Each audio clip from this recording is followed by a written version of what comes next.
We have probably just under $1 million in debt, and we want to know how to get debt-free without filing bankruptcy.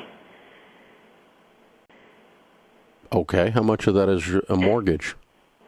The mortgage, about $210,000.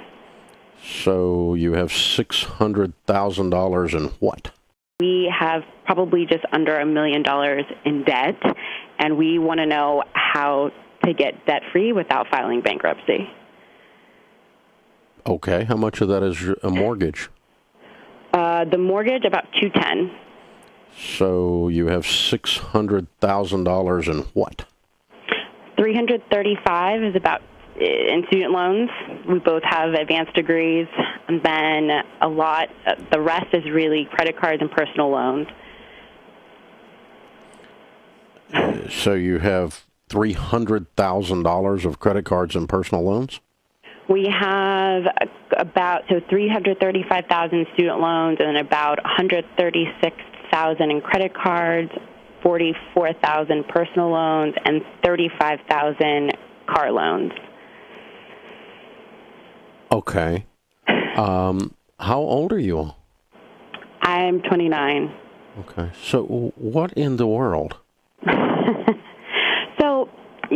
Are you both on this, or is this just one of you that's completely lost your mind? Well, I have the majority of the student loans, and he has the majority of the credrit cards. My credit card debt is not great. Okay, so why does he at 29 years old run up $100,000 in credit card debt? Well, he's 32, but I think it's one of those things where just making really poor financial decisions, thinking be able to pay it down as you go, and then it doesn't happen. Yeah. Okay, so you both have advanced degrees. What are your degrees in? We do. So I have a degree, both of our advanced degrees. No, he has an MBA, and I have an advanced degree in policy. I work in the government, and we actually both do now at this point, actually. Okay, so your household income is what? Our household income is about $230,000. Okay, all right. Is there recognition on both of your parts how absurd this situation is? Yes. Okay. Yes, there is. Right. So I think we're both a bit scared and want to do anything we can to avoid. Okay, great. Then I'm on your team. I can skip that step. Okay, good. Okay. Well, you're scared, and you should be. You're disgusted, and you should be. We are. You're in the early stages of being sick and tired, and you should be. So Here's the thing. You guys have been living at, across the board, from your education choices to your car purchases to your whatever, you've been living at about 10x where you're going to get to live for the next 3 years. Okay. Yep, that's true. So I'm getting ready to destroy your life as you know it. Because your lifestyle is considerably above your extremely good income. And has been for a period of time. And so you've gotten used to spending like you're in Congress. Right. This is going to be very emotional for y'all. And you're going to have to look at it through that lens and through a spiritual lens, or you're not going to make it. You're going to have to not care what anyone thinks, including each other, because you're not going to spend any money on anything ever for the next 3 years. You've been making $210, spending $310. I'm getting ready to put you on 30.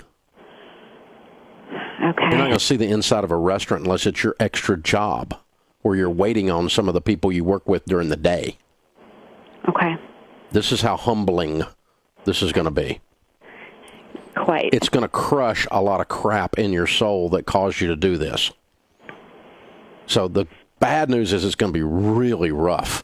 The good news is it's going to be great for you guys relationally, spiritually, and financially. But you're not going to make the financial unless you make the relational and the spiritual move, because I know you guys because I was you guys. This is exactly what I did. It's exactly what I did in my 20s. I bought and purchased a lifestyle that was 5 to 10x what I had. Yeah. And it was all because of crap inside of me that caused me to do that. Right. And all of that has to be destroyed to fix it. Absolutely. Is this making any sense, or is this too brutal? No, it's it's making a lot of sense, and it's brutal. I'm warning you what's coming, okay? This is not a math problem. The math problem is the symptom. The problem is what's going on inside of you guys. So the great news is you're very smart people. And if you will apply that intellect to solving this problem as if it were a policy problem or a business problem, you can solve the problem. But the lens by which the problem will be solved is through spiritual contentment. Godliness with contentment is great gain. Translation, you're going to pull up at a stoplight driving a piece of crap car next to people that have an income a fourth of yours with a nicer car than yours. Right. And you're not going to care.